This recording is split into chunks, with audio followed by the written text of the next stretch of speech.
Bueno, no estamos desbordados. Avui no ens ho pensàvem pas. Bé, doncs comencem, no? Sí. Bueno, bona tarda a tothom. Moltes gràcies per la vostra assistència. Gràcies a tots per vostra assistència. Farem mig en català, mig en castellà i així ningú es barallarà. Avui iniciem una nova etapa a les nostres xerrades. Ja sabeu que ens interessa la cultura, ens interessa la filosofia i volem aportar el nostre petit granet de sorra per aquesta cultura, per aquesta filosofia i per al nostre desenvolupament com a sers humans. Moltes gràcies a tots, gràcies. I avui tenim... abans de res, desconnecteu, sisplau, els mòbils, perquè si no això serà un berenjenal. Avui tenim un convidat molt especial que segurament tots el coneixeu. És l'Honorio Gimeno. Honorio Gimeno es advocat. ¿Se puede decir que eres masón? Ya lo he dicho.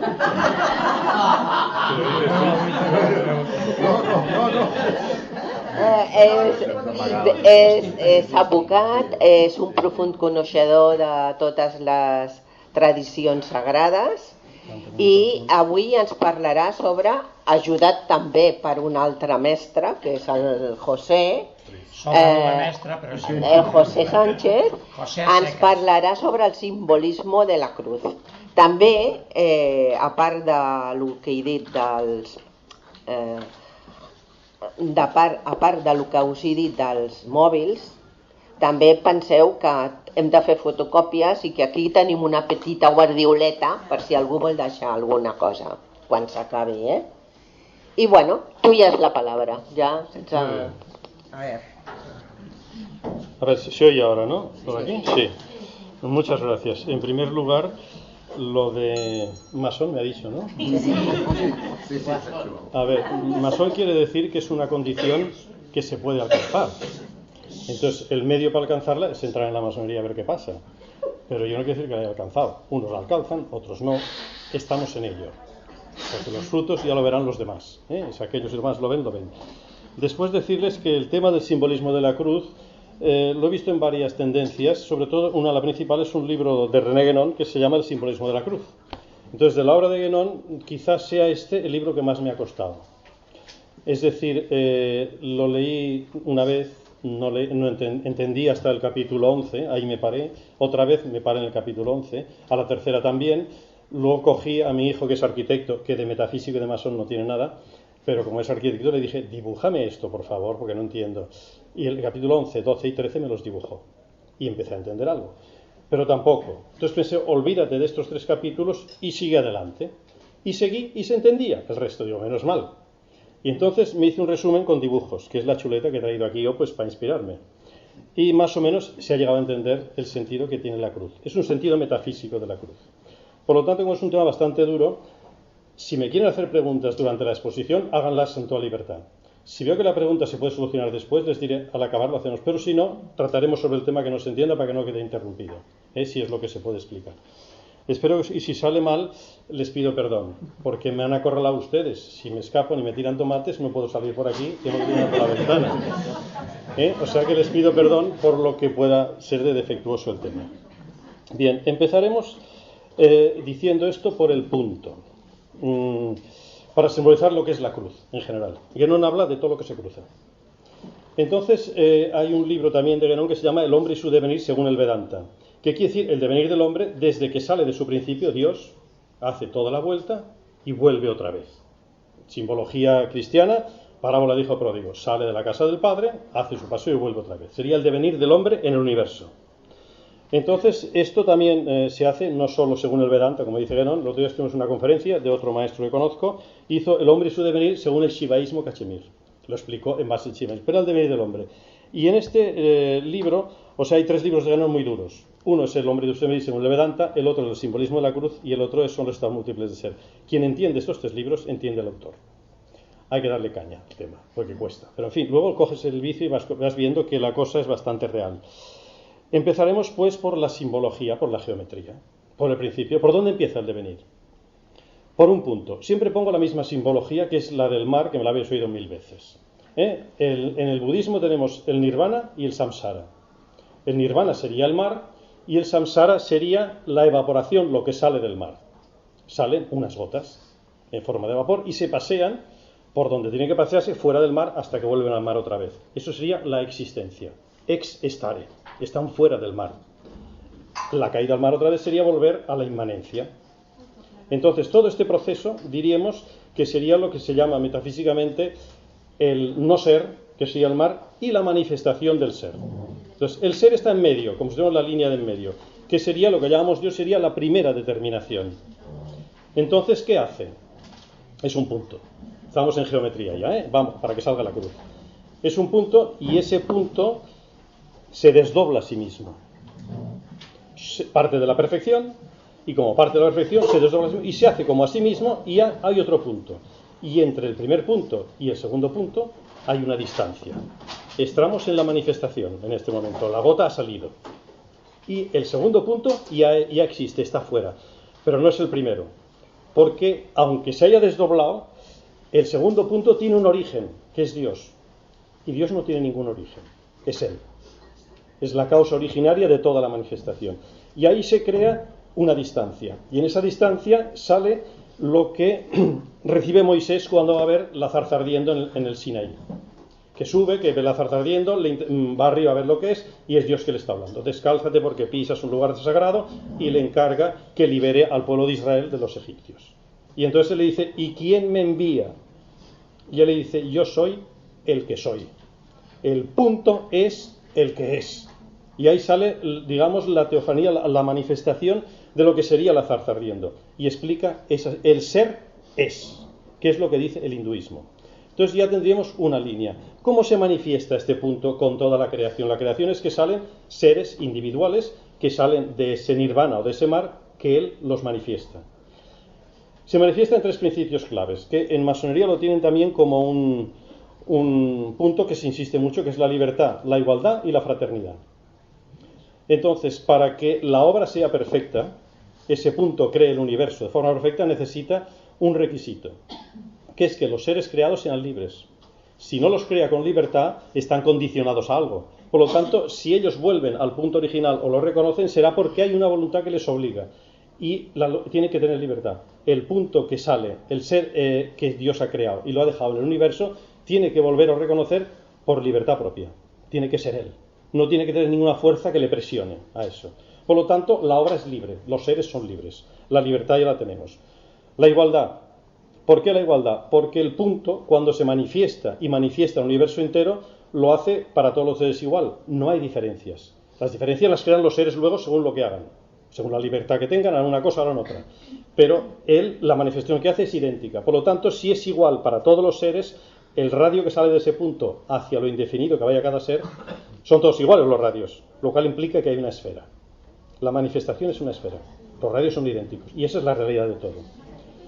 ¿Por qué fraternidad? Fraternidad quiere decir que somos hermanos, que venimos del mismo punto. Hermanos son que vienen del mismo padre y de la misma madre. Aquí venimos todos del mismo punto creador, de la causa sin causa. Y entonces somos hermanos. Los masones y otros grupos se llaman hermanos entre sí. Y entonces llaman los profanos, que no es un insulto, es los que no están en lo sagrado, el nombre de la calle, los que nos paseamos. No es que no sean hermanos, lo son. Lo que pasa es que no lo saben. Pero en potencia lo son. O sea que esa hermandad se manifiesta. Entonces el principio de igualdad, de libertad y de fraternidad es la manifestación de ese punto en lo que sería la esfera. Ya tenemos la esfera. ¿Qué ocurre? Que en esa esfera el hombre que es libre, digo el hombre como cualquier ser creado, puede decir la caída de Lucifer. Lucifer, el portador de la luz. Un punto que sale de allí y lo hace perfecto, le llama el portador de la luz. Pero como es libre, prescinde del punto. ¿A ti para qué te necesito? Te imitaré porque yo puedo hacer lo que quiera. Y ahí viene la caída. El no reconocimiento de lo que es tu principio. El hijo pródigo que se va de casa. Luego lo reconoce, pero yo me lo monto, me dilapido la herencia y hago lo que sea por mi cuenta. Entonces ahí viene la caída. Hay un libro de Tolstoy, el que hacía... ¿Quién es esas películas que habían? Señor de los Anillos, ¿era? ¿O una de estas? Sí. Que empieza a manifestar... El libro se llama El Silmarillion, que alguno ha leído las películas. Tolkien, exacto, perdón, ya ahora me confundía. Y en el primer libro dice que se crea todo con la música. Y entonces hay una armonía porque el principio generador, Tolkien pone muchos nombres ahí en medio. Entonces hace que la música haya una armonía y todos están en la armonía con esta música. Y entonces hay unos que también les deja hacer música y van haciendo, pero siguen con la armonía que el principio les ha dado. Hasta que sale uno que dice, no, la música la voy a tocar yo por mi cuenta. Y entonces se enteran de lo que es desafinar. ¿Vale? Esa sería. Entonces ahí se crea digamos, una separación. Entonces, en esa esfera, ¿cómo se manifiesta ese punto a lo largo de la esfera? Zenit Nadir, el eje vertical que va por la esfera, y luego todos los planos que cortan ese eje perpendicularmente serían los grados de existencia. Grado de existencia en su conjunto macrocósmico. Si lo vemos en nuestro conjunto serían los estados de existencia porque estamos en uno. Y uno de esos estados sería el estado humano. O sea, imaginemos que hay un círculo perpendicular al eje S Zenit Nadir y allí estamos nosotros. ¿Qué somos nosotros? Puntos de la circunferencia límite de la esfera. Y ahora explico por qué digo límite. Cuando se crea eso y estás en armonía con lo que es el origen, estás en los estados superiores, los angelitos, digamos, está en armonía con su principio. Entonces, quiero decir, estás en ese eje. Ese eje alimenta al universo entero a través de los estados que tiene. Entonces, ¿qué sería un individuo? Imaginemos que este eje se despliega como si fuera una goma.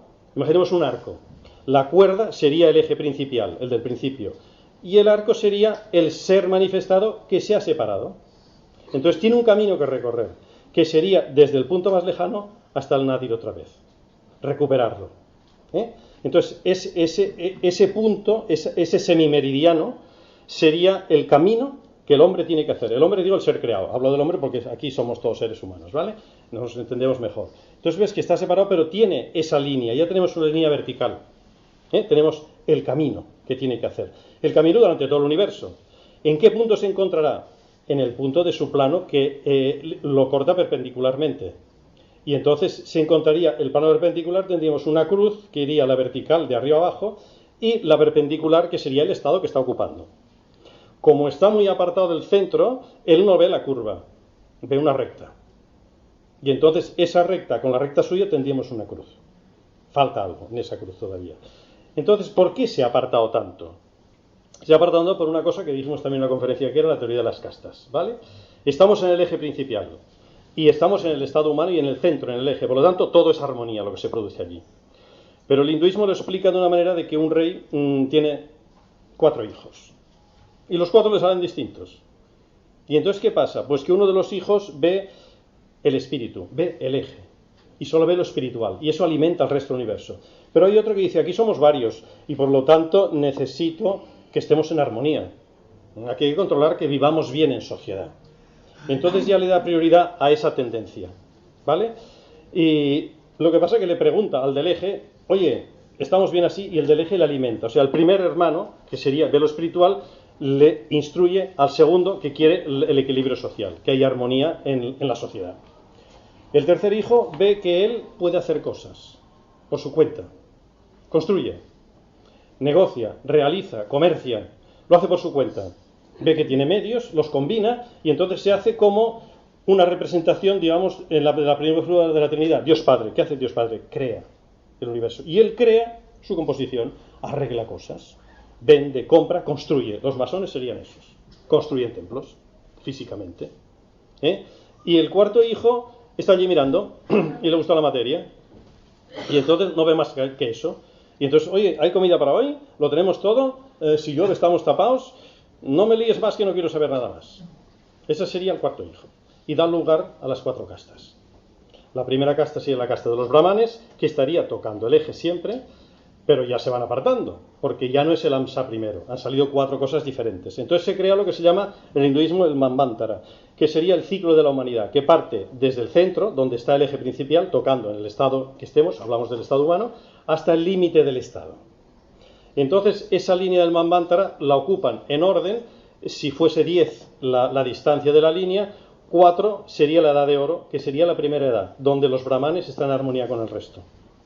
A partir del 4 saldría el 3, y saldría el dominio de los kshatriyas, que sería la segunda casta, la que busca el orden social. Militares, políticos, etcétera, etcétera. Estos entonces se alimentan de los brahmanes, en la edad de oro, en el 4. Pero cuando los brahmanes fallan, porque nos estamos alejando del centro, ya estamos lejos, la segunda casta dice, estos fallan, ¿qué hacemos? Y quiere mandar ella, y empieza la caída ya más fuerte. Entonces empieza un dominio de 3. Hay otro momento que resulta que los Vaixas, la tercera casta, quiere dominar porque aquí lo que construyó lo hago yo, y si no construyo no tenéis nada. Y entonces se crea con el poder y no hace caso ni a los que le gobiernan y mucho menos a los brahmanes. Con lo cual se crea la edad de bronce, la segunda sería la de plata, pero ya estamos más lejos del centro. Y entonces la sensación de redondez la vamos perdiendo. Hasta que llegaría la cuarta casta, sería el 1. Sería 4, 3, 2, 1, que sería el tiempo que duraría, es el tiempo más corto, que es cuando el Shudra piensa que todo es esto, o sea, piensa en la materia. Yo tengo un sueldo, tengo perfecto, tengo 2 coches, tengo una casa aquí, otra casa afuera, mis hijos se alimentan, estudian muy bien, gana mi equipo de fútbol y yo como caliente todos los días, y no quiero saber nada más. Entonces, estos señores, con el exoterismo, las normas de cumplir los mandamientos, tienen suficiente. No le hables de vías iniciáticas y realizaciones espirituales que no quieren saber nada. Esta sería la última. Entonces, cuando llegas a este nivel, que sería el dominio de la cuarta casta o la cuarta edad, que sería la edad de hierro, estás en un límite que, aunque sea una circunferencia, tú no ves circunferencia, tú ves una recta. Y la circunferencia la ves como un cubo. Y la línea curva la ves como una recta. Incluso en matemática, me acuerdo cuando iba a estudiar geometría en el bachillerato, te decían que la circunferencia es una línea recta que da la vuelta al infinito y se encuentra a sí misma. Decía infinito. En realidad sería indefinido, pero ya lo veremos. Quiero decir que en realidad es una curva. Pero claro, ¿qué haces? En las vías iniciáticas, cuando entras, los primeros grados te enseñan a cuadrar. Cuadras. No ves curva por ningún lado. Pero ya te avisan de que hay algo, tienes que crecer. La manera de crecer es descubrir que hay un punto central y que es redondo, aquello, que es una esfera.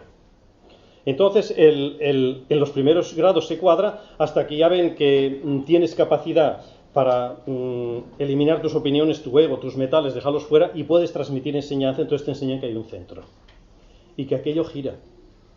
Por ejemplo, en masonería está la escuadra primero, que es el ángulo recto, pero cuando llegas a un grado más elevado, el compás se pone encima, porque es lo que gira. Y la escuadra está al servicio del compás. Ya te enseñan de que el mundo es redondo. Y entonces, ¿quién es tendencia a ir allí? Y ese sería el devenir, que te has ido hasta allí y vuelves. Entonces, esa vuelta tienes que ver cómo la vas haciendo. Ya nos vamos a meter con la cruz. Ya teníamos la cruz vertical, que sería el camino, y tenemos la cruz horizontal, que sería el estado en el que te encuentras.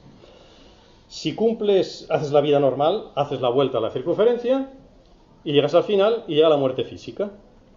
Y tú, si te mueres ahí, irás a parar a otro estado. Que ya veremos en qué condiciones irás a parar aquí. Pero tienes que dar esa vuelta. Si lo haces cumpliendo el exoterismo, pues quiero decir, las compras, los mandamientos, los dogmas y esto de la religión que te ha tocado, lo haces en armonía. Por lo tanto, al estado que subas después será un estado superior, siempre superior, y estarás en unas condiciones más o menos óptimas, pero siempre en la circunferencia. ¿Qué hace la vía iniciática? El iniciado, el que tiene la cualidad para iniciarse, sabe que hay un centro y lo busca.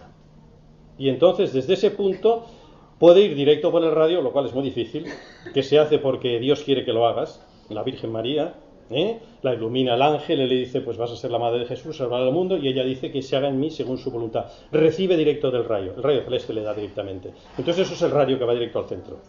Y al realiza el centro. San Pablo, cuando persigue a los cristianos y viene una luz y lo tira del caballo y lo ciega. Y cambia. Por la conversión tiene una versión hacia un sitio y a raíz de aquello tiene una versión hacia el otro. Y le cae a él. Lo que pasa es que ese tipo de iniciación que recibes no es transmisible. No la puedes transmitir a nadie, es para ti únicamente. Entonces, ¿qué haces? Dios le da al hombre lo que se supone que es la tradición sagrada, lo que conocemos normalmente como religiones.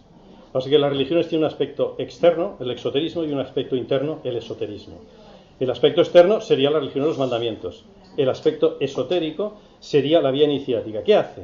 Sale de la circunferencia y da vueltas buscando el centro. Pero como no es el radio, tiene que hacer la medida de los ritos y lo que le lleve, los maestros que tenga, que le lleven a buscar ese centro. ¿Y qué hace? Una especie de espira que da la vuelta hasta que toca el eje.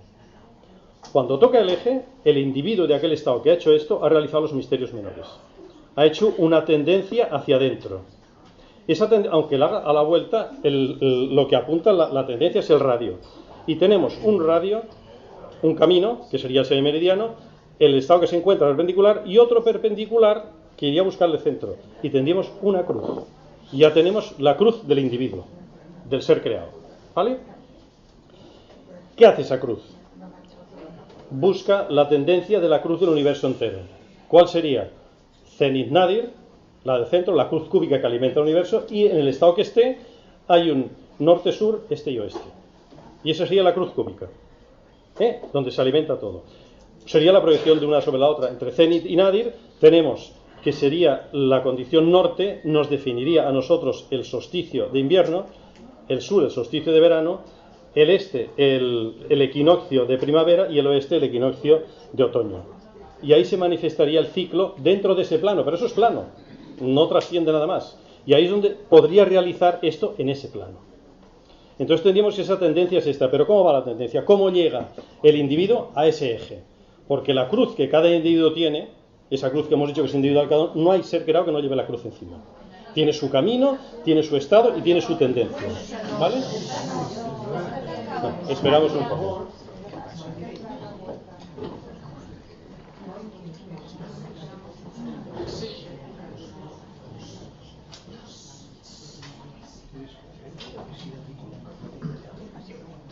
Tienes que buscar una sala más grande. Es que no pensábamos que viniera tanta gente.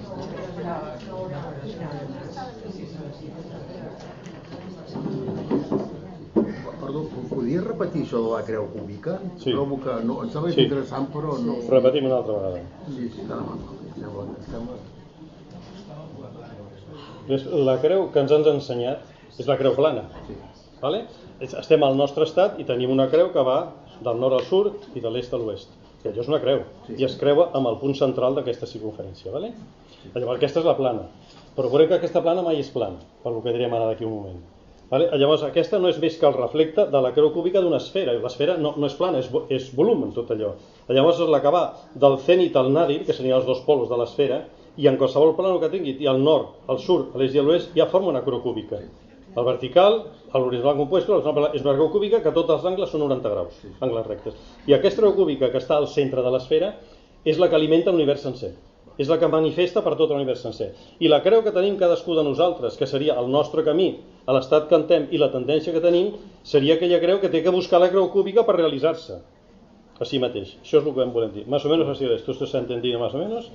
Vamos a ver cómo hace ese punto para llegar al centro. ¿Qué medios tiene? Ese punto está ahí. Entonces, si entra en vía iniciática, entra como una espiral y va pasando hasta el centro. Pero, ¿qué se encuentra? Se encuentra una cosa que llaman las modalidades. Las modalidades quiere decir que son cosas que él tiene que pasar. Y lo dibujan aquí como si fuesen circunferencias concéntricas. Imagínense que el límite del estado humano sería azul. Y habría unas circunferencias rojas, cada vez más pequeñas, hasta que llegan al centro. Y esas circunferencias las tendría él que atravesar, que son las modalidades que él se tiene que encontrar en la vida para darse cuenta de que en realidad tiene que ir a ese centro y que le llevan ese camino. Esas modalidades son indefinidas. Los estados son indefinidos. Indefinido quiere decir que el ser creado no lo puede definir, no infinito. El universo no es infinito, es indefinido. Lo infinito es la posibilidad universal. Es decir, el samsara, la existencia, no es infinita. Es indefinida, pues puede definir. Lo infinito es el conjunto de existencia e inmanencia, que es lo que hace la posibilidad universal.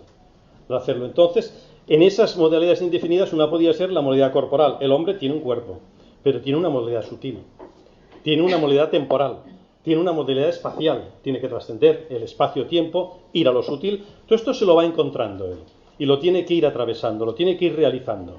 Entonces, esas modalidades, esas líneas, están hechas por puntos.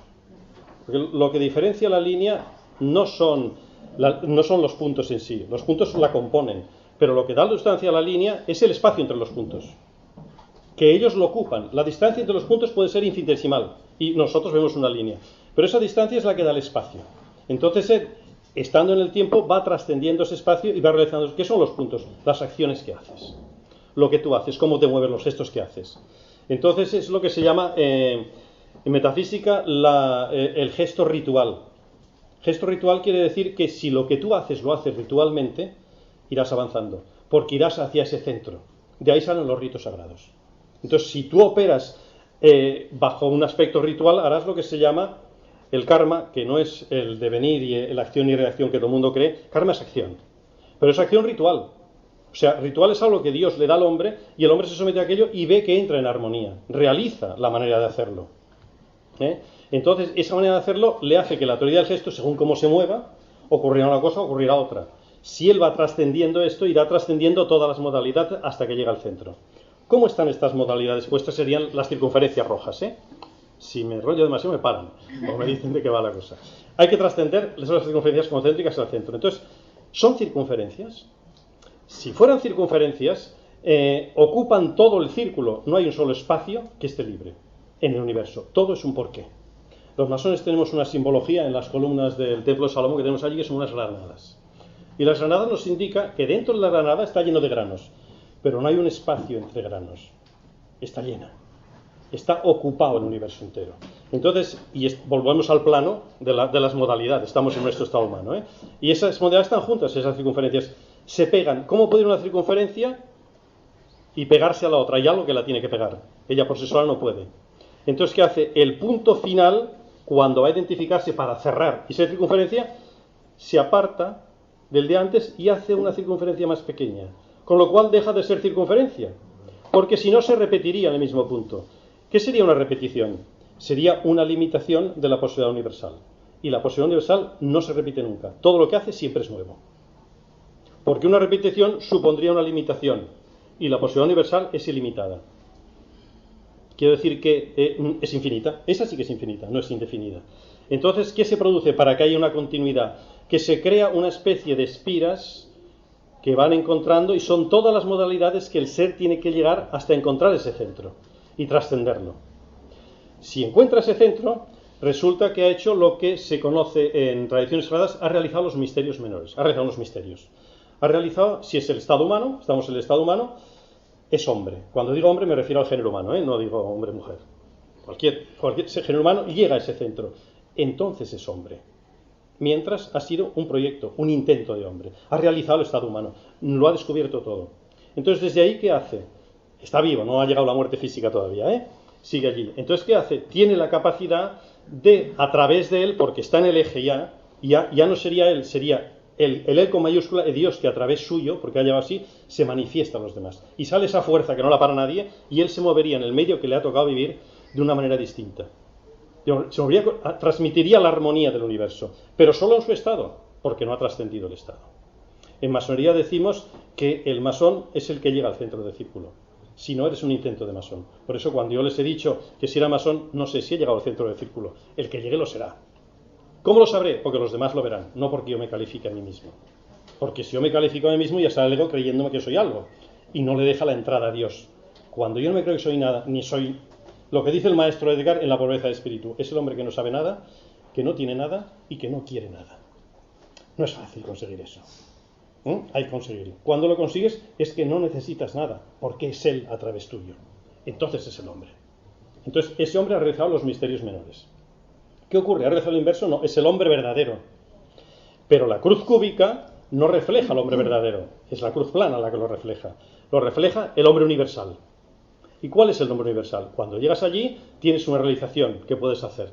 Pero la realización es el universo entero. Y todavía no te has muerto. Se puede hacer en vida. Es decir, la realización, ¿cuándo se puede hacer? Pues cuando, pues ahora. ¿Y dónde? Aquí. Siempre. Es ponerla en marcha. Entonces, ¿qué ocurre? Que puedes realizar lo que se llamaría la realización de los misterios mayores. ¿Y qué hace? Que cambias de estado. Puedes cambiar de estado.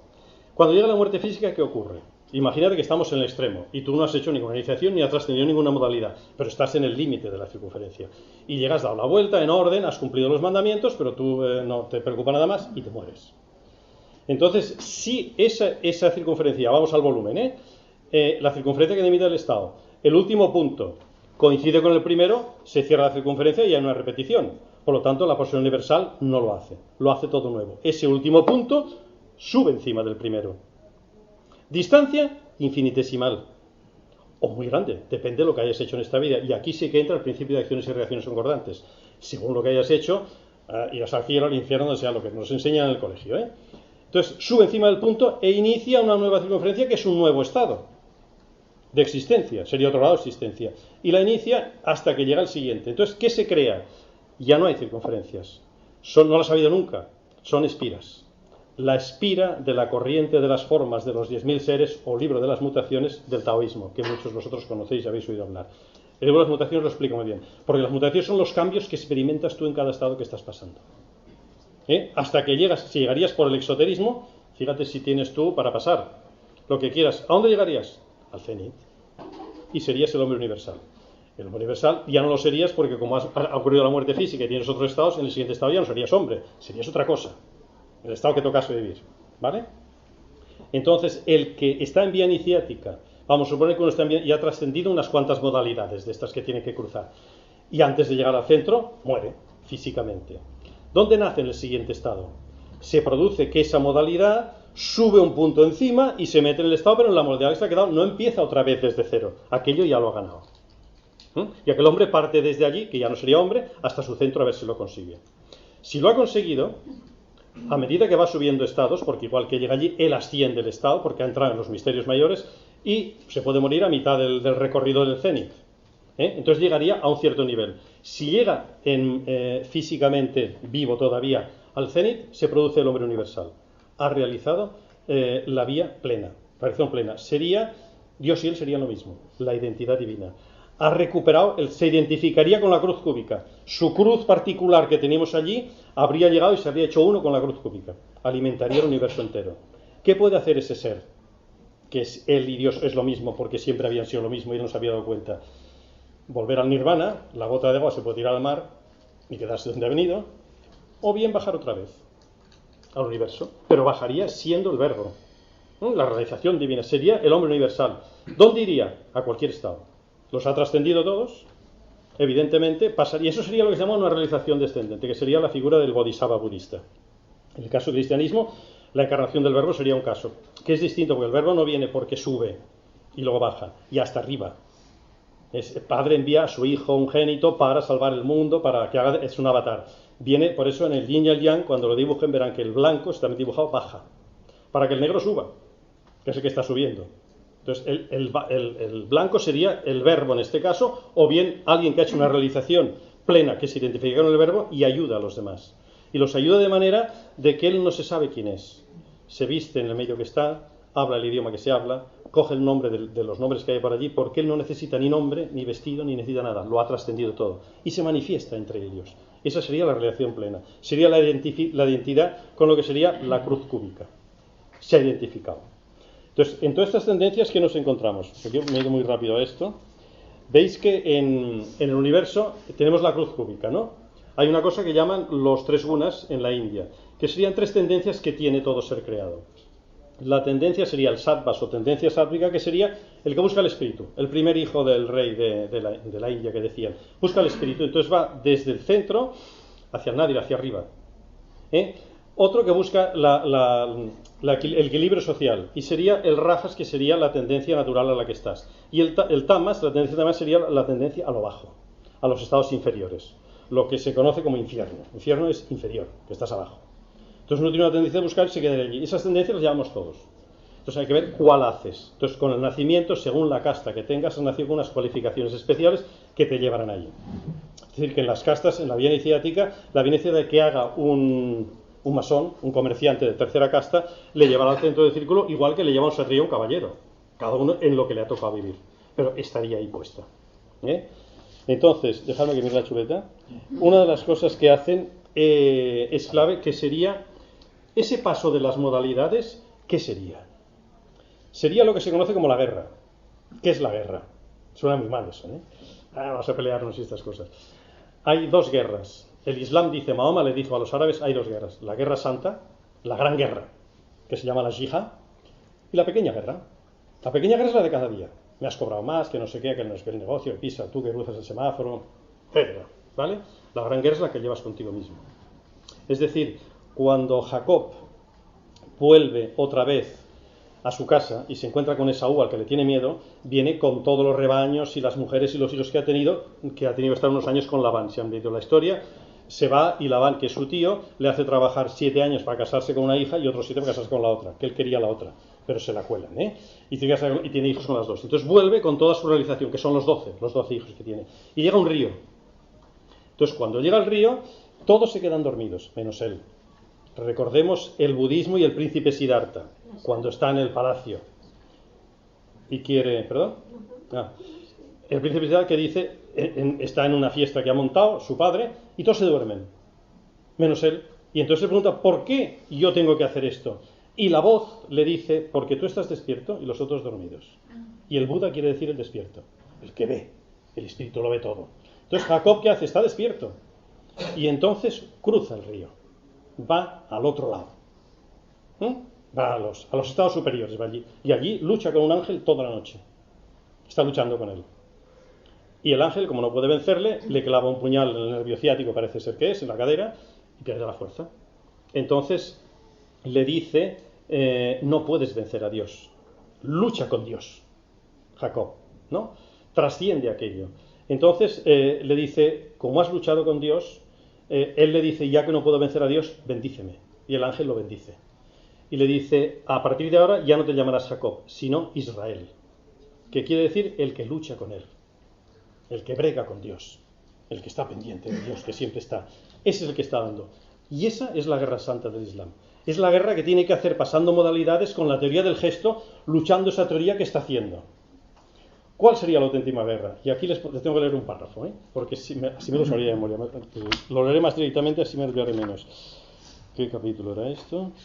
Déjame que lo busque. Es un artículo que dice que se llama El simbolismo de la guerra. Y entonces el párrafo, se lo leo desde aquí, es para que vean lo que es la guerra en realidad. La finalidad de la guerra es el establecimiento de la paz. Y la paz no es, en definitiva, otra cosa que el orden, el equilibrio o la armonía que reflejan a la unidad la propia multiplicidad cuando ésta esté referida a su principio. Multiplicidad somos todos sueltos aquí. Y la unidad es de donde provenimos todos. Cuando así ocurre, la multiplicidad no es destruida, sino transformada, cuando todas las cosas son devueltas a la unidad otra vez. Esta aparece en todo lo manifestado, y la existencia adquiere la plenitud de la realidad. Cuando hay armonía entre la multiplicidad y la unidad, se considera la plenitud. Esto sería la única y auténtica paz, si no, no es paz. Te hablo universal entera, que es lo que el hombre tiene que luchar para eso. Y la actividad para su restablecimiento, basándonos en los principios universales, sería el único y auténtico concepto de guerra, el conseguir esa paz, que es lo que intentamos hacer. La guerra, así comprendida en todo su valor, es la que simboliza la lucha que el hombre debe llevar contra los enemigos que porta en sí mismo, no contra nadie más, contra aquello que a ti no te deja avanzar. Esa es la guerra que tienes que llevar. Es decir, contra todos los elementos que en él son contrarios al orden universal y a la unidad. No se trata de aniquilar estos elementos, pues también tienen su razón de ser, están por algo, y su lugar en el conjunto. Se trata más bien de transformarlos, reconociéndolos a la unidad, para que en cierto modo sean reabsorbidos por ella. Esta es la guerra. Y esta es la guerra que hace el ser creado para trascender esas modalidades que lo llevarán a su identidad de su cruz con la cruz cúbica, que sería la realización del ser. Por eso la guerra es importante en ese caso. Hemos dicho que cuando estábamos en el volumen, al llegar la muerte física, subía un punto encima del otro y quedaba la otra nueva espira. Eso ya estamos en el volumen. ¿Qué quiere decir? Que como la muerte física implica que la circunferencia se transforme en espira y sube encima, aquella cruz que veíamos plana nunca había sido plana, tenía un volumen. Porque si fuera plana sería una circunferencia. Y entonces sería el vicio, que no saldría nunca. Y limitaríamos a la posición universal. A la posición universal, al hacerlo todo nuevo, al hacer la espira, la cruz que teníamos no era plana, por lo tanto tenía un volumen. ¿Qué tiene que hacer este volumen? Girar, subir, identificarse con el centro de la cruz cúbica. ¿Cómo lo hace? Subiendo y entrando, ascendiendo, luchando con esa guerra que lo lleve al cenit y lo haga trascender ahí.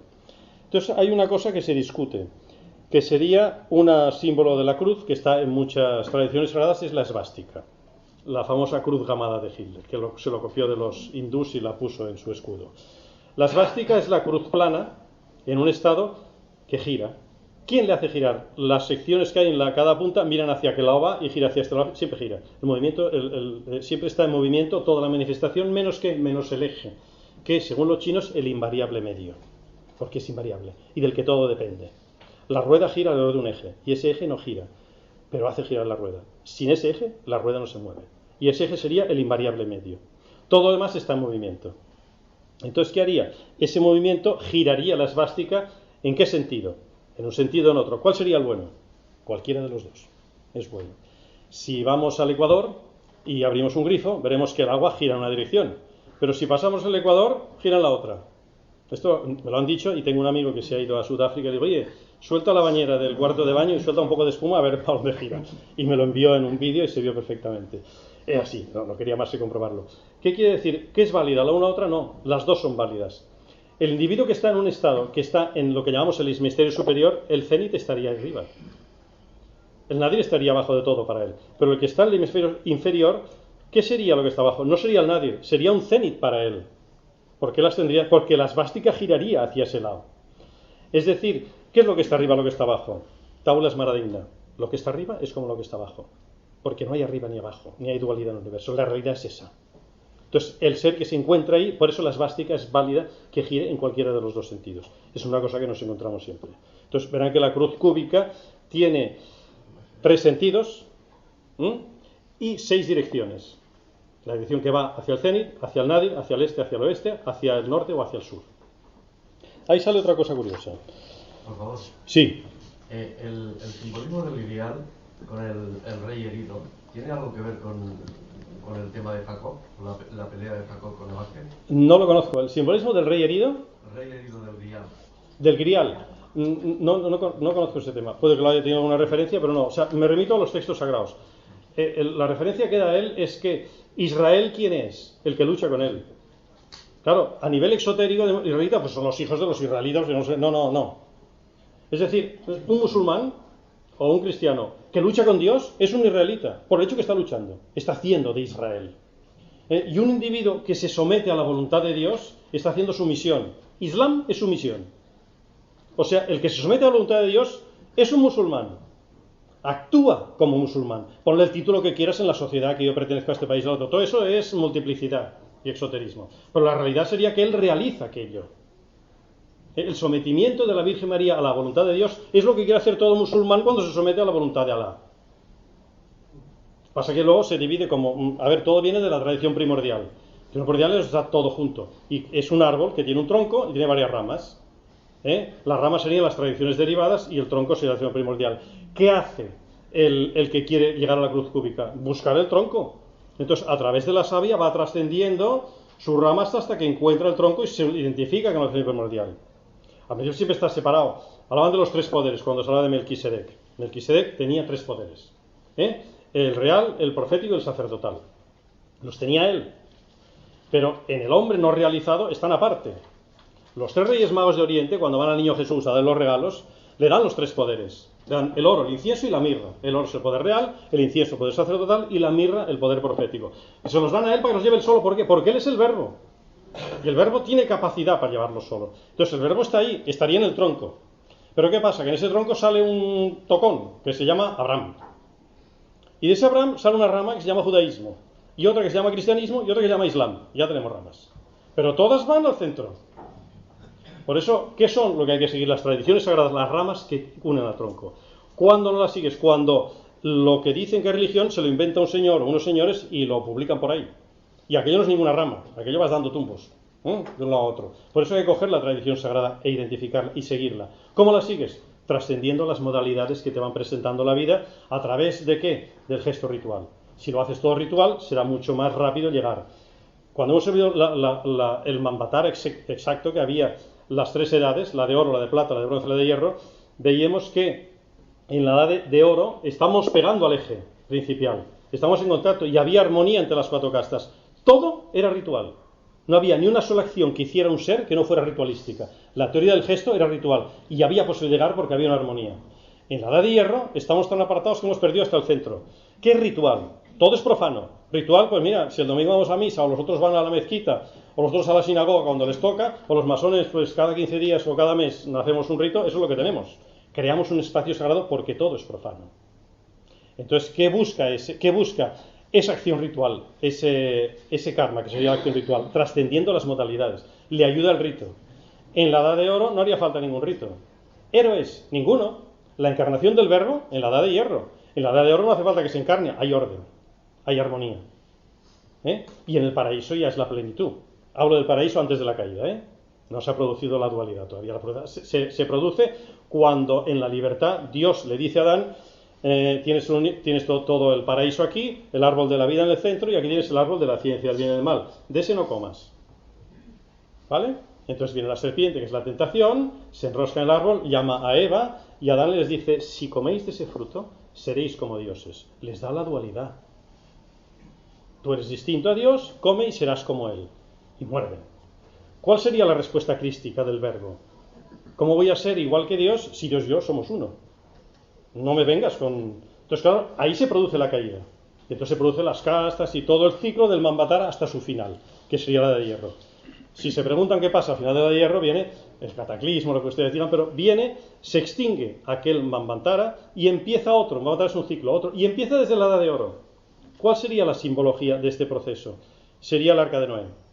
Una fase. Eso sería un subciclo. Pero para que vean, se acaba con todo lo que es profano, se los llevan al estado que toque siguiente y en las condiciones que les toque, y los núcleos espirituales que creían sus espacios sagrados están en un arca que e inician un nuevo Manvatara que se produce allí. Un nuevo ciclo de la humanidad. Y nos ha tocado estar aquí. ¿Por qué nos ha tocado estar nosotros en la edad de hierro? Yo se lo pregunté a un maestro una vez, me soltó una palabrota, pero en fin, quiero decir, porque somos eso. Vale. ¿Pero por qué? Porque nuestra alma necesita, para purificarse, encontrarse lo que tiene que encontrarse en este estado, y entonces se purifica. En nuestras acciones anteriores de otros estados hemos hecho unas acciones cuyas reacciones tienen que venir para que el universo siempre esté en equilibrio. Cuando vamos a la conferencia de acción y reacción era eso. Entonces haces ese equilibrio, entonces estás en el estado porque tienes que pulirte aquí. Estás en el estado ideal, aunque a ti te parezca muy contrario, para purificar tu alma y llegar ahí. Y se te dan unos medios que son las tradiciones sagradas y sus ritos exotéricos e iniciáticos. Escoge el que quieras, si según la capacidad que tengas, y empieza a mover tu cruz hacia la cruz cúbica. Ese sería el secreto de lo que tenía que hacer la realización. Por eso, cuando vas subiendo de estados, en el exoterismo subiríamos evidentemente, pero ¿en qué condiciones subiríamos? Si es, por ejemplo, una persona fatal, un asesino, que ha hecho todos los males del mundo, también sube. ¿En qué condiciones sube? Sube encima. Distancia mínima. Si hubiera sido una persona cumpliendo el exoterismo de armonía, subiría a otro estado por una distancia mayor. Porque habría trascendido toda aquella maldad, no tenía por qué hacer, ni tenía por qué pulirla otra vez. No tenía por qué reaccionarse a sí mismo todas las acciones que ha hecho. En el Islam explican bien claro de que cuando uno se suicida, aparece en un nuevo estado de existencia en la misma situación que estaba antes de suicidarse. Hasta que lo supere. Y así dándole que te pego. Y si no lo superas, la próxima será un poco más dura, a ver si te das cuenta. El hijo pródigo vuelve a casa de la cantidad de cosas hostiles que se encuentra. Y dice, en casa de mi padre está mucho mejor. Y reacciona. Ese principio es lo que hace que suba, que esa voluntad de que el punto suba encima del otro, que es lo que los chinos llaman la voluntad del cielo, voluntad totalmente ajena al ser creado, ahí no tiene, es la voluntad de la cruz cúbica. Entonces hace que ese radio se mueve y va girando y forma como una hélice que va creando los 10.000 seres, los estados de los 10.000 seres, las mutaciones del universo. Entonces tú vas subiendo. ¿En qué estado puedes subir? Si eres un asesino, como hemos dicho antes, puedes subir arriba, pero ¿en qué condiciones? Aquí tenemos 4 manifestaciones: minerales, vegetales, animales y hombre. Hemos subido como hombres y estamos aquí, pero nos hubiera gustado subir como un mineral, porque podríamos haber subido como un mineral, según lo hubiéramos hecho en el anterior estado. No interesa. Interesa subir en la armonía que tienes. Toda la ocasión que te han dado del espacio-tiempo que estás ocupando es para que realices, para que hagas tu guerra santa, para que trasciendas lo que tienes que trascender y te identifiques con esa cruz cúbica. Eso es lo que diría en realidad la cruz que tienes que llevar. Recuerden la frase del Evangelio, no la se entera, pero acaba diciendo, y que cada uno de vosotros coja su cruz y me siga. Eso es palpable. Tienes que coger tu cruz, tu camino por todo el universo, el estado que estés, la tendencia hacia el centro. Es una cruz cúbica, es un microcosmos del gran cosmos que sería la cruz cúbica general de toda la esfera. Y Dios hizo al hombre a su imagen y semejanza. Somos un microcosmos del gran macrocosmos. Lo que ocurre en el grande ocurre en el pequeño. ¿Qué no deja que ocurra? Nuestra opinión. Yo creo que soy, yo llevo allí, yo llevo allá. la puerta de esa, digamos, virginidad que llevamos dentro, que no la podemos tocar, se cierra, no quiere saber nada. ¿Cuándo se abre? Cuando tú entras en armonía con el universo. Y tu armonía es que reconoces tu cruz y ves el camino, y inicias la guerra santa, y que vengan modalidades, que estoy yo para pasarlas. Porque si no las pudieras pasar, no te las habrían puesto delante. Si las tienes, porque las pasas. Que muchas veces ves alguna que has pasado una, cuando te pasa una, viene otra que es algo superior. Y entonces miras arriba y le dices, oye macho, te has pasado, es un poco duro esto, ¿no? Pero es que la puedes pasar, si no, no te habría puesto. Y ese es el camino que tenemos que hacer. Y ese camino sería el camino que tienes en el universo, toda la vertical. Es ese meridiano que intenta identificarse con el eje principal. La verdad que sería, ¿dónde te encuentras? Estás en un estado, la verdad es que estás ahí. ¿Y cuál sería la vida? La vida que estás pasando en cada momento cuando trasciendes las modalidades. De ahí, yo soy el camino, la verdad y la vida. Y encajo en aquello de que cada uno coja su cruz y me siga. Esa sería en general la teoría del simbolismo de la cruz, que Guénon no refleja nada.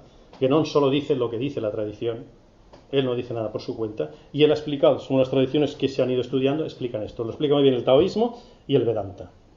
Y el cristianismo en su alto nivel también, porque si leen al maestro Edgar, que es un alto metafísico, verán que viene a decir lo mismo, exactamente igual. La frase que he dicho antes del pobre hombre, del hombre pobre de espíritu, que no sabe nada, que no tiene nada y que no quiere nada, es del maestro Edgar. Es un monje renano del siglo XIV que tenía el don especial de la interpretación puramente espiritual de lo que serían los textos sagrados. Digamos que sería, no sé si era un realizado en vida o no, pero ha transmitido muy importante como otros que han habido. Esto sería, en resumen, lo de la cruz. No hay preguntas ni nada que me enfoquen hacia si quieren que desarrolle un tema mejor que el otro, porque ha sido todo un poco denso aquí explicado, aquí en medio. ¿A toda la primera se ha entendido? Yo tardé muchos años en entender esto.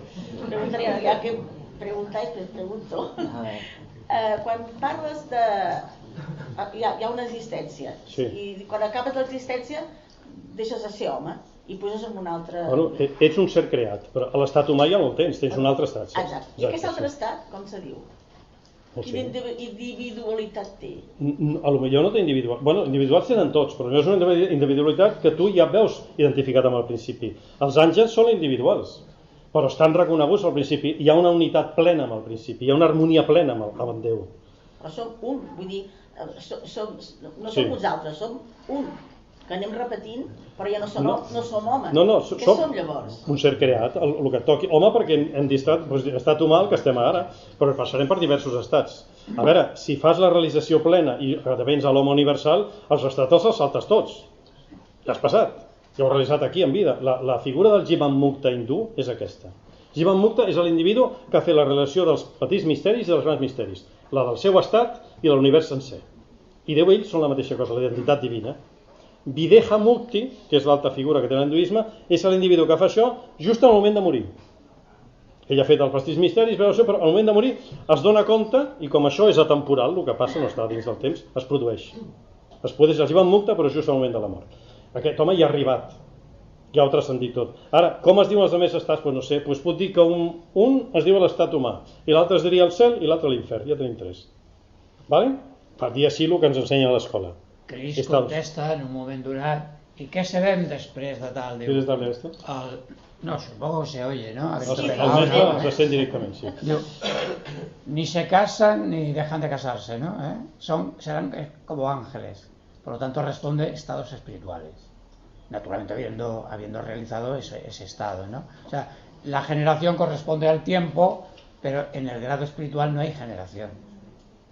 Hay estado superior, estado espiritual. Es que ángel, mensajero y estado espiritual son equivalentes, ¿no? El ángel sería el mensajero, ese estado espiritual, que te ha llegado a ese nivel. Yo he notado a faltar una cosa, ¿eh? Pues venga, vale, caña. Muchas cosas no te las faltas. Y es porque con tanta geometría nos podemos perder, ¿no? Yo al menos me he perdido bastantes veces. Yo me he perdido muchas veces. ¿No? Pero como las imágenes hablan por sí mismas, que son los símbolos propiamente dichos, hay uno que está al alcance de cualquiera. Si conocéis la obra de Salvador Dalí, tiene dos Cristos. Bueno, hay más de dos, ¿no? Pero hay dos muy famosos, ¿no? El de San Juan de la Cruz, que indica el pasaje que tú has dicho de la entrega del hombre hacia lo divino, el consumatum est, ¿no? La entrega total, que está inclinado, y lo veréis en perspectiva, sí. Que es una visión que tuvo San Juan de la Cruz, y hizo el dibujo y todo, San Juan de la Cruz, ¿no? El cuadro se llama así. Pero el otro es más complejo, porque se llama el Cristo Hypercubicus. Por lo tanto, enlaza el ser universal, ahí personificado por Cristo, humano divino, ¿no? Con la cruz cúbica.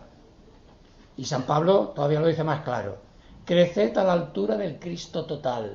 Todo lo alto, el cenit, todo lo bajo, o sea, toda nuestra humanidad en plenitud, ¿no? Todo lo ancho, toda la expansión de lo que pueda ser, imaginaos también tiempo-espacio, ¿no?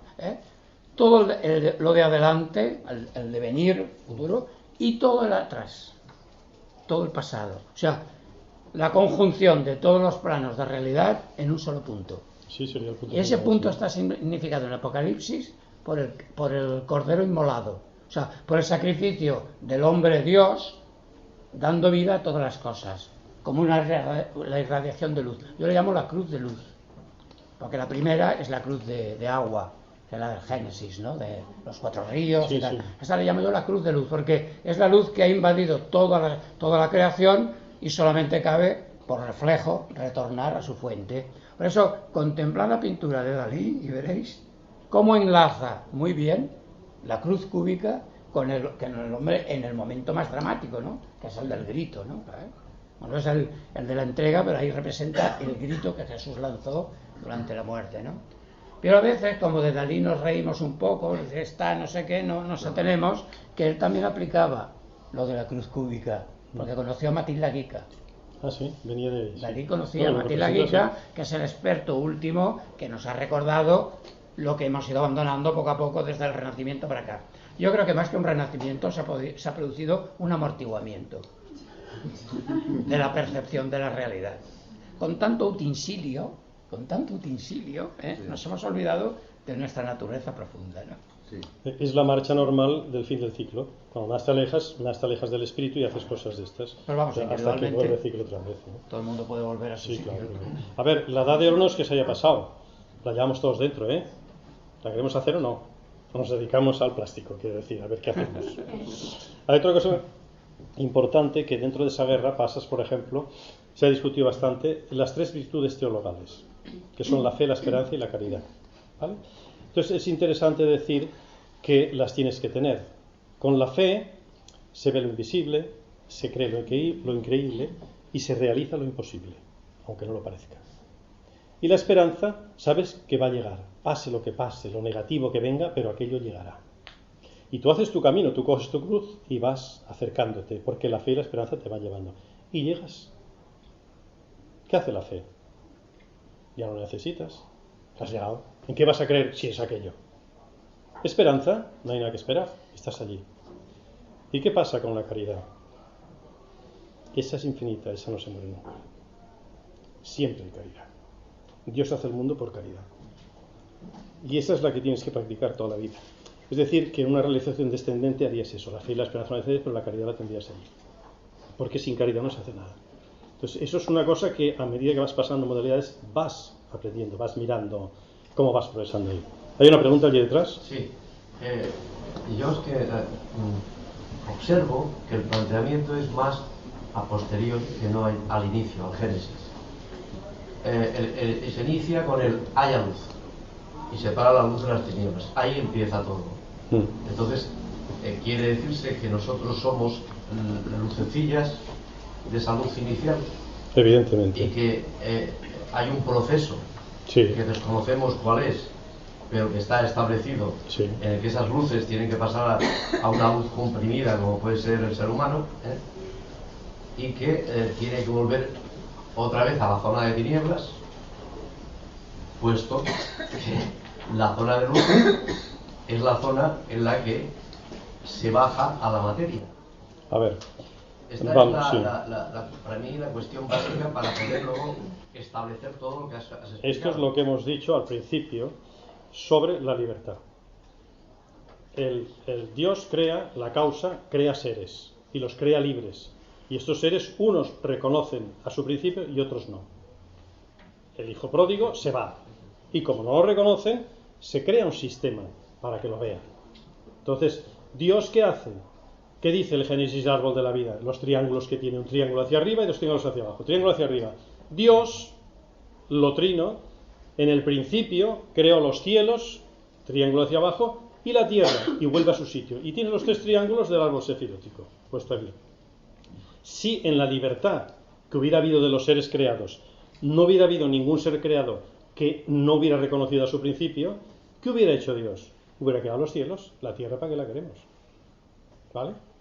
¿Por qué crea la tierra? Porque en la libertad necesitan la tierra para reconocerse.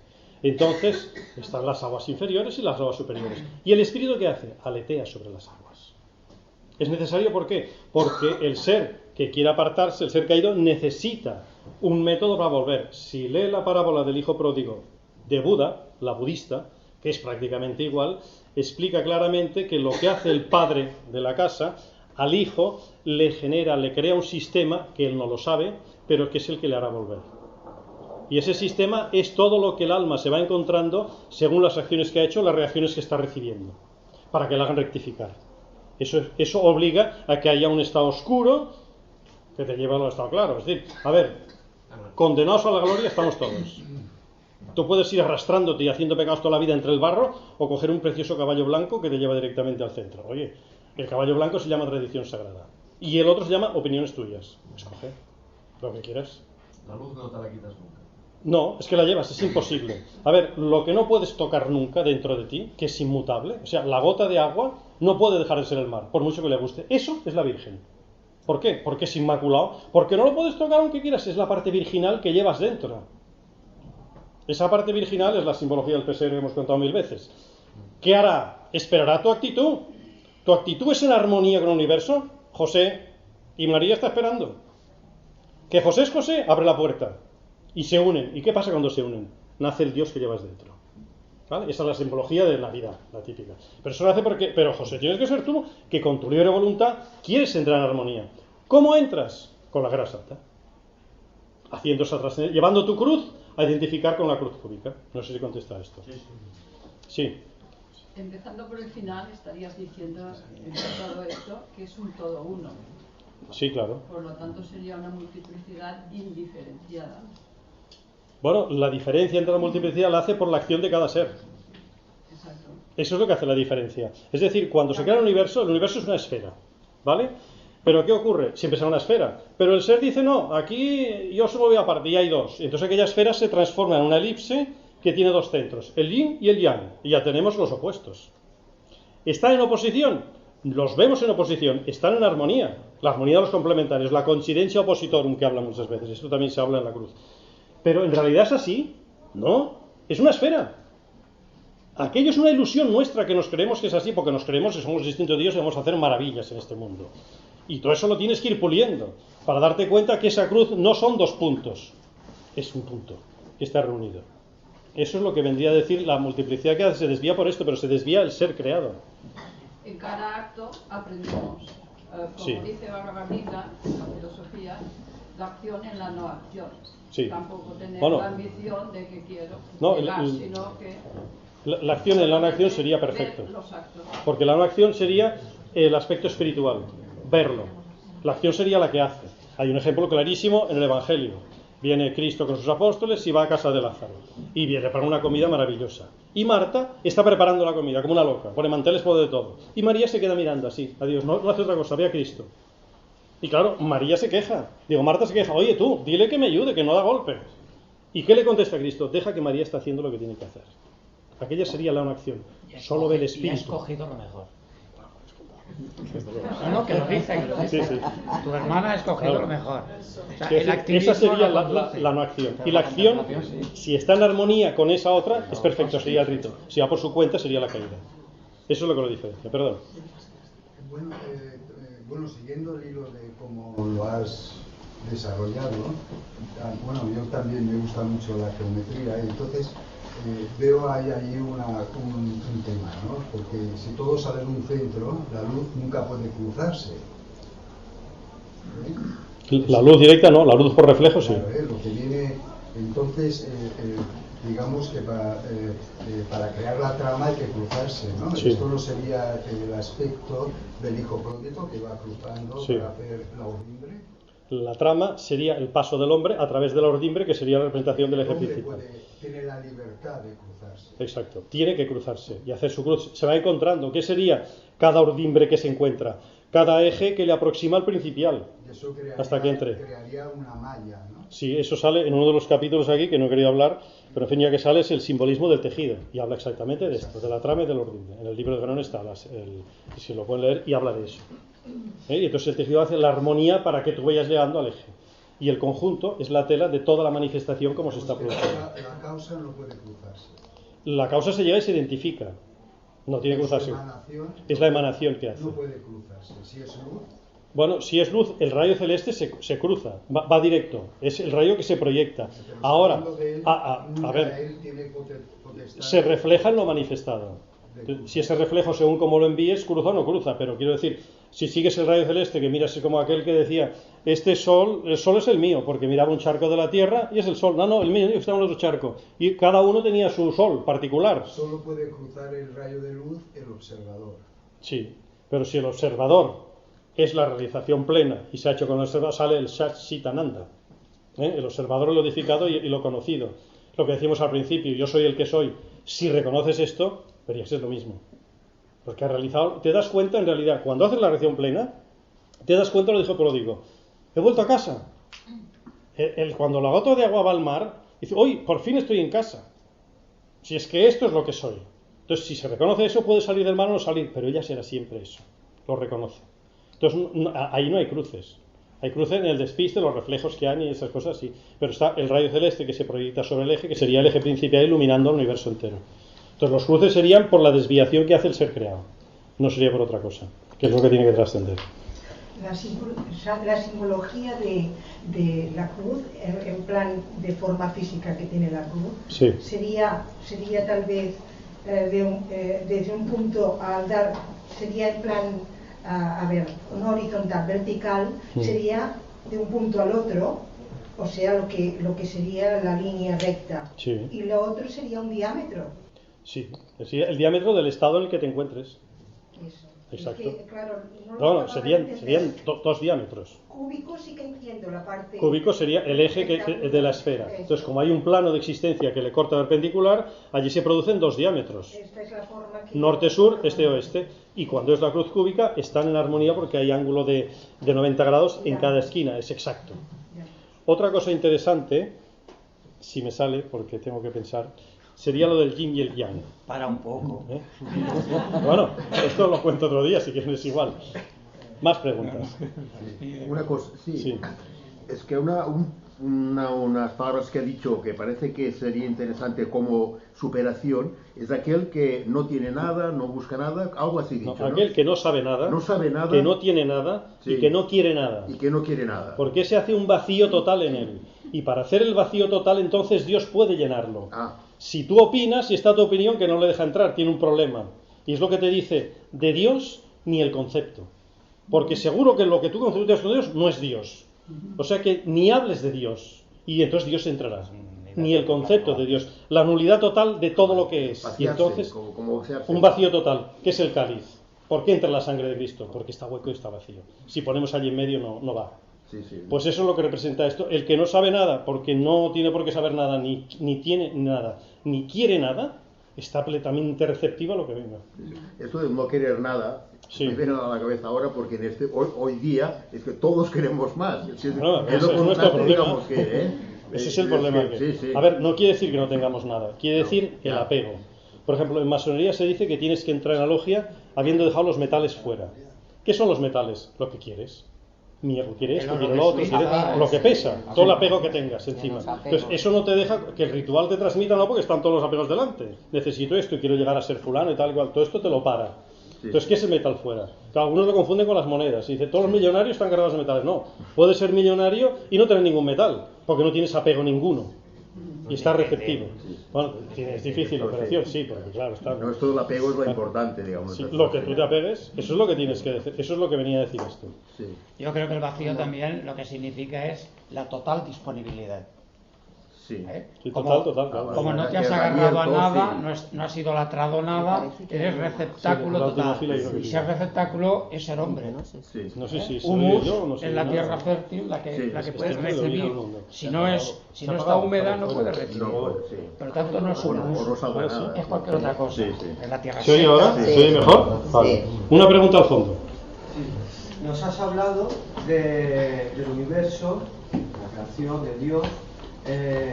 Todo ser inteligente y libre actúa por un fin. ¿Cuál es el fin de Dios? El fin de Dios, la purificación de cada alma. El fin del diablo, el reino de la cantidad de almas al infierno. Cuantos más socios tenga, mejor. Mira cuántos tengo. Eso es la actitud diabólica, la luciférica. Y la actitud divina no quiere cantidad, quiere la purificación de cada uno. Y como estamos en el eterno presente, en el universo se mueve así, tiempo, ¿qué es eso? Tendrán todos los estados que haga falta para que se den cuenta. El hijo pródigo pasará todas las pruebas que tiene que pasar hasta que se dé cuenta. Eso es lo que está haciendo Dios. La misericordia divina, que es plena, te ofrece un grado de existencia con indefinidos estados para que tú lo percibas. Entonces tú te das cuenta y buscas esa finalidad. No quiere decir que, por ejemplo, dentro de las castas que hemos hablado antes, pues el constructor que está en la tercera casta, su finalidad de realización, ¿cuál es? Es crear. Y creando, haciendo un templo y puliéndolo, se pule él interiormente. El guerrero que busca, el caballero templario, aparte de la guerra que haga es la pequeña guerra, hace una guerra interior, que es luchar contra todo lo que hemos leído antes, que son todos los poderes que tiene. Lucharlas y no aniquilarlas, sino transformarlas, porque forman parte de la armonía, para hacer que la unidad las absorba. Sería una finalidad. ¿Cuál sería la finalidad del Brahman, del que realiza los misterios mayores y está en el eje? María contemplando a Cristo. Sería la realización plena de esto, la absorción total del espíritu. Lo demás le sobra. No necesita realizarse, se realiza a través de ahí. Entonces cada uno llegaría. Uno serían los misterios menores, que sería, en este caso, masones y caballeros, que tendrían la realización de su estado, y el otro serían los misterios mayores. Cuando realizas tu estado y eres el hombre verdadero, indudablemente cuando vuelvas a nacer otra vez, nacerás hacia los misterios mayores, porque los menores te los has cargado ya.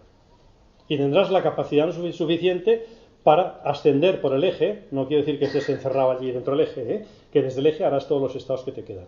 Eso sería otra. Y la finalidad cualquiera, la identidad divina. La finalidad de la gota de agua es salir del mar y volver al mar. Es decir, no es la identidad divina, es Dios y más allá, como decía aquella película de Walt Disney, más allá. Voy hasta donde. Entonces, ¿qué vas más allá? Vas al nirvana y allí ni Dios es Dios ni tú eres criatura, es la inmanencia. Claro, pero el universo, sí. Para mí las preguntas claves pueden ser ¿por qué hay algo en lugar de nada? ¿Y por qué lo que hay tiene las propiedades que tiene y no otras, cuando podía haber otras? Lo del lugar de nada no lo acabo de entender. O sea, ¿por qué hay algo en lugar de nada? O sea, el universo, ¿por qué existe? Si podría haber no nada. Sí, porque entonces la posibilidad... Lo que hay tiene esas propiedades. El creador, sí. Para mí, todo el ser que actúa, que sea inteligente y libre, actúa por un fin. El fin de este creador de crear un universo, sí. no nuestro planeta, nuestro sistema o nuestro sol, sino el universo entero. Sí, que ¿por qué lo creó? Vamos. Claro. Que mejor lo hubiera creado, estaríamos tranquilamente en el mar. No, ¿por qué crear esta tan gran maravilla? Sí. Si al final todas las estructuras acaban por autodestruirse. Una maravilla así tan grande. Destruirse, no miremos la destrucción, miremos la transformación, que es la trascendencia de la forma, de donde vienen. Entonces, la posibilidad universal es total. Entonces, me estáis diciendo que estaría la posibilidad de inmanente, de no existir, de quedarse en el mar, en el nirvana, pero la posibilidad de existir se la anulas. Por lo tanto, limitas a la posibilidad universal. La posibilidad universal lo hace total y puede estar en el no ser o en el ser. Puede estar en la inmanencia y en la existencia. Puede estar en el nirvana y en el samsara. Y eso hace el círculo, la transición de la vida y la posibilidad de crear, hace eso. Entonces, los seres creados, como tienen que ser libres, tienen un movimiento en el universo. Y esa libertad hace que aparezcan unos fines o no aparezcan unos fines que son los que necesitan para darse cuenta de lo que en realidad son. El agua, la gota de agua, tiene que helarse, tiene que evaporarse, tiene que congelarse, tiene que formar un río, tiene que evaporarse otra vez. ¿Para qué? Para darse cuenta de que en realidad es el mar. Y cuando se da cuenta, le da igual estar congelada que evaporada que lo que sea, porque nunca dejará de ser el mar. Y siempre volverá al mar. Eso es lo que haría el Bodhisattva. Entonces, eso hace que la posibilidad universal sea plena. ¿Que duele? Sí. una realización descendente, un individuo que ha llegado al hombre universal. Y vuelve otra vez, el Bodhisattva.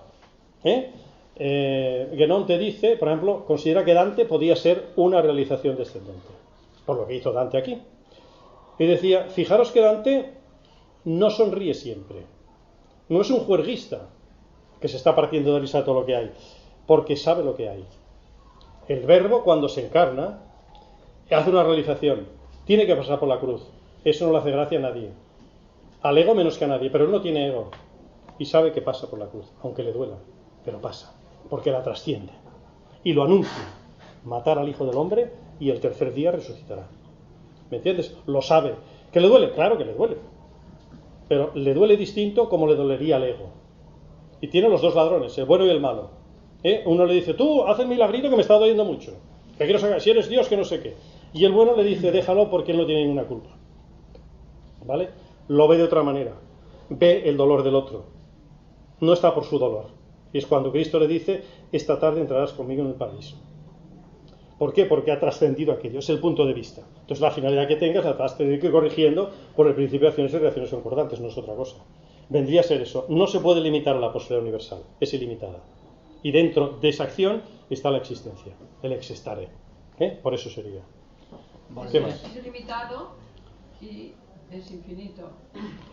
Infinito es el conjunto, sí. Infinito sería el todo. El todo no tiene bordes. No, si es infinito no hay borde. No sería todo. El borde sería, la existencia tiene límites, pero el conjunto no tiene límites. No tiene límites. Ni principio ni fin. Entonces es sin borde. Sí, claro, evidentemente. Claro, y sin borde es el todo uno. Sería, me lo preguntaron en una conferencia el otro día, que decía, entonces, ¿de dónde salen todos estos seres? ¿De la nada? Me decían, ¿de la nada? Claro, yo le dije una frase que no que leí ahí que me hizo mucha gracia. ¿De la nada o del todo? O de ese todo que no es, o de esa nada que no es todo, en un todo que no es nada. ¿Vale? Eso lo dice Guénon aquí. ¿Qué es esa nada que no es todo? El nirvana, está todo metido ahí, en un todo, que sería la existencia, que nos creemos somos aparte, que en realidad no somos nada, somos aquello en existencia nada más, no hemos dejado de ser el nirvana. Esa sería lo que transmite, lo explica Guénon aquí en la tradición sagrada. Ya lo sabemos todo. Hay una, no sé, no recuerdo en qué evangelio, pero hay una frase que es como el germen de lo que después en el evangelio de Lucas es la parábola de hijo pródigo, que la has citado antes, en que al decirlo todo más brevemente es más, digamos, más fácilmente comprensible, ¿no? El otro lo detalla, ¿no?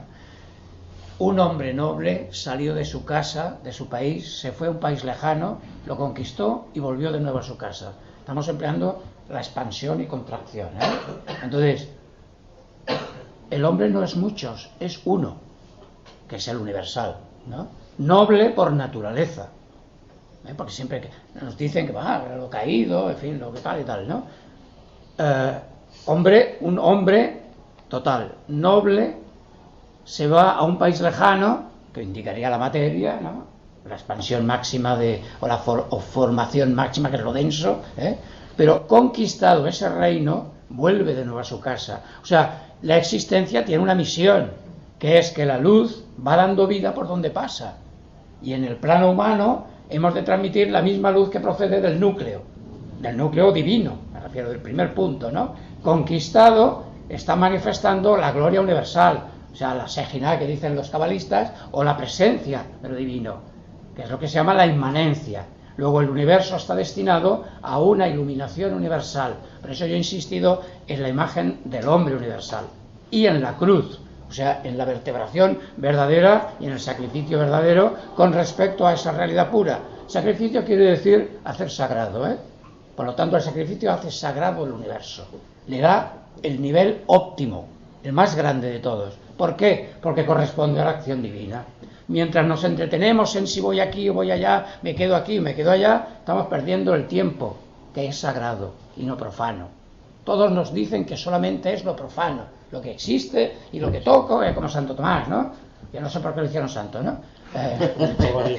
Sí, lo que toco es lo que hay, ¿no? Pero eso es una percepción tangible. También está la sensible y también está la inteligible, que no es la razonable. La sensible está... lo razonable está en el mundo de lo sensible, pero lo inteligible es ese rayo que decíais, ¿no?, que lo atraviesa todo, es la luz que lo atraviesa todo. Por lo tanto, nuestra naturaleza es pura luz. Y como agua va dando vida por donde pasa. Si somos un tanque cerrado, no damos vida. No, lo del yin y el yang lo dejamos para Bueno, yo creo que se merece un aplauso, ¿no?